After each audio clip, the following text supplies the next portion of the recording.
Hello everybody, it's Carrie Elias, and today I have a fun tutorial with sharing a canvas bag that I decorated with a glitter design, and you can use any design you want. For the supplies, that's actually what the bag looks like after it's done. For the supplies, I used an iron, some fabric, Mod Podge, Martha Stewart iridescent glitter, and that's the lemon drop color, a heating tool, some scissors, a foam brush, and the foam part is important, some tweezers, a canvas bag, some Martha Stewart glitter, that's the neon. It's the color I use is called fluorescent coral, some freezer paper that's plastic coated, and that part is important because you want the plastic or wax coating to only be on one side and not both sides. And then you'll see I also had a placemat. And you can use any sort of fabric, like a towel or anything basically that you would normally use for ironing.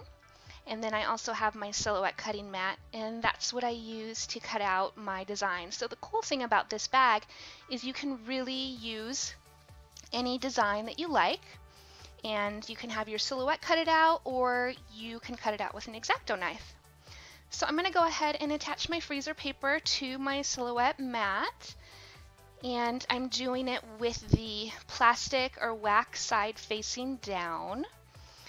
And you can see this is just the easiest way that I've found to attach it to my mat because I'm going to be cutting out more than one design.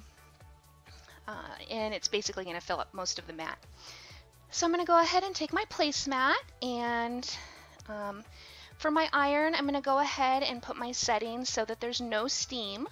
And then I'm also going to go ahead and set it to the highest heat setting that my iron has. And then I'm going to go ahead and plug it in and let it heat up. And then this is my design that my silhouette cut out. And you'll see that we actually end up using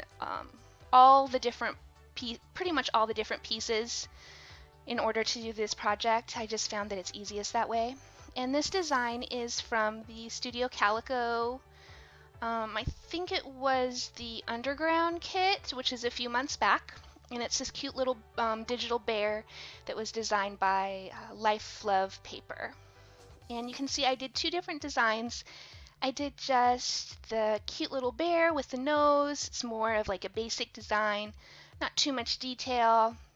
And then I also did a second design with the words bear hug in the belly to give you an idea of something that is a little bit more intricate or detailed, so you can see good examples of how to do both. So the next thing I'm going to do is take my canvas bags, and I want to take my design with the freezer paper and again iron it on with the plastic or wax side facing down. And then I just use the body of the bear to give me an idea of where the nose is supposed to go. It just makes it really easy for lining it up. And then I am being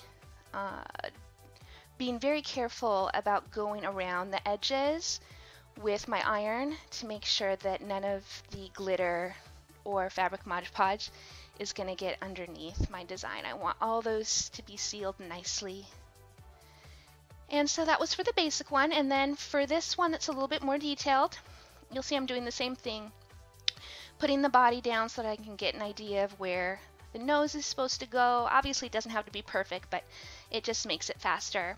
And then I'm going to go ahead and put the words bear hug down in the belly, and I'm not too worried about everything sticking exactly perfect because I am using my iron so many times that eventually by the end everything's going to be stuck down nice and firm. But I'm just going to do one letter at a time, the left, the right, and then the middle, and that kind of helps me keep things centered. And this project actually came about because I ended up doing a bunch of these for Christmas presents this year. And one of my lovely friends here on YouTube, Serena B, she made a video sharing a little goodie bag I sent her, and I made her one of these bags with a pretty purple glitter bear and put some goodies in it, and she shared the video, and she's like, I think Carrie might have made this, and I did, so I thought I would just share a quick and easy video on how I did. So the next step is to take your fabric Mod Podge, and this works really well as a base coat, but it also works as a sealer. So for example, if you were to skip this step and then just go straight to adding paint, if you wanted this to be machine washable, like on a piece of clothing, and be able to put it in the washer, then you would use the fabric Mod Podge over your design.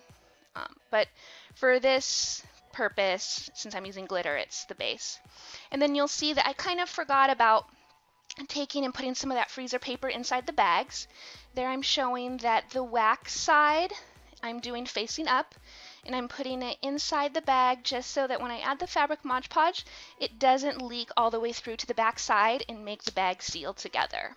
So once I added the Mod Podge, I'm going to go ahead and add my Martha Stewart iridescent glitter in lemon drop just to the very top. And this is a nice sparkly, super iridescent, shiny, a little more chunky glitter. And the reason I say chunky is it's just because in comparison to the other glitter I use, it's more sparkly. And that iridescent glitter is better for more basic designs, whereas the next glitter I'm going to use, which is the Martha Stewart, the neon glitter, instead of it being a fine glitter, it's more of an ultra fine glitter.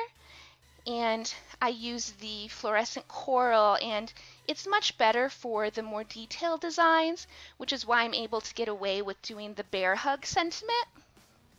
And you'll see that it works really well. I did try using the iridescent glitter with the bear hug sentiment in the past, and I found that it's thicker, so you have a hard time seeing where the bear hug letters actually are to peel them up. And I hope that makes sense. So I'm adding this ultra fine glitter to my Mod Podge, and you can see there, you can still see the bear hug letters kind of through the glitter, and you know that that's going to work really well. And then the next step I'm going to do is I'm going to take my heating tool and plug it in, and I'm going to go ahead and use it to dry the Mod Podge with the glitter. Now I don't want it to dry all the way, because if it dries all the way, sometimes the glitter kind of clumps together, and when I take the pieces of the freezer paper off, it peels part of the glitter off that's stuck next to each other, and it doesn't come off quite as clean. I hope that makes sense. So you want to dry it, but not all the way before you remove your freezer paper. And I mostly dry the inside at the end, but I did just a little bit there too. And this freezer paper is awesome. It peels right off. It is a one-time use thing per project, so you cannot reuse that for another project. You'd have to cut another one if you wanted to do another bag. But you can see how easily this just peels off, and what a nice clean cut, what a nice clean design that leaves.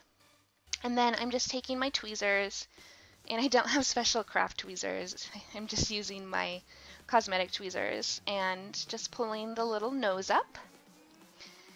And that was for the basic design. And then for this more detailed design, you'll see I kind of had to push that little nose down a little bit because it was kind of starting to peel up where it wasn't supposed to. And that's because I'd let it dry just a tad bit too much. And so I'm going to zoom in and just show you guys how easy it is to peel this off. Again, if you had waited for this to dry completely, it would still look good, but like the inside parts of the bees most likely would come off with your freezer paper instead of staying in the center. It would still look nice, but it's a little tip if that's a look you're going for. And these just come off really easily, and it's a nice clean design. And then I'm going to go ahead and take the freezer paper out from inside, now that I know that I'm done designing the front and I can finish drying on the inside, and I'll feel with my hand to see how dry it is, but it does dry very quickly with this heating tool, both from the inside and the outside. So this technique works very well. The other thing is originally I tried this technique using the freezer paper and fabric with just using regular paint, and that worked really well. And then again, I used the fabric Mod Podge over my paint to seal it so that it could go in the wash, and it never came off. And here's some details. You can just see how pretty and glittery that iridescent glitter is, and then this is the neon glitter, how nice and detailed that is. And then here's just a couple other little bags that I made, a few extras from making Christmas gifts this year. And I believe these bags are relatively about 4 by 6, and so they're really great for putting little gifts. Here's an example of one of the gifts. I just used a tutorial from abeautifulmess.com to make these handmade clay marbled bowls, and then I used a Lawn Fawn sticker stamp set to do the Love You a latte, and then put a gift card inside, and I thought that was a cute little gift. You can also put, I think for Serena I gave her some tea, and then there's the stamp set I used, the Lawn Fawn stamp set, and it's just a fun little bag for holding cute little gift. I also share here at the end that these are also the perfect size for scrapbook storage. I store some of my 3x4 and 4x6 Project Life cards in there, and they work really well for that as well.